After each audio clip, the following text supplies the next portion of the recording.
கல்வாரி இயேசுவின் ரத்தம் பாயவே. சுத்திகரிங்கப்பா. இயேசுவின் ரத்தம் பாய வேண்டும். கட்டப்பட்ட மனிதரெல்லாம் கட்டுவிக்கப்பட வேண்டும். தெய்வமே, காயப்பட்ட மனிதரெல்லாம்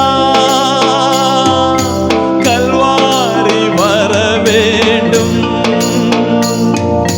கர்த்தர் உம்மை காண வேண்டும். என் கர்த்தர் உம்மை காண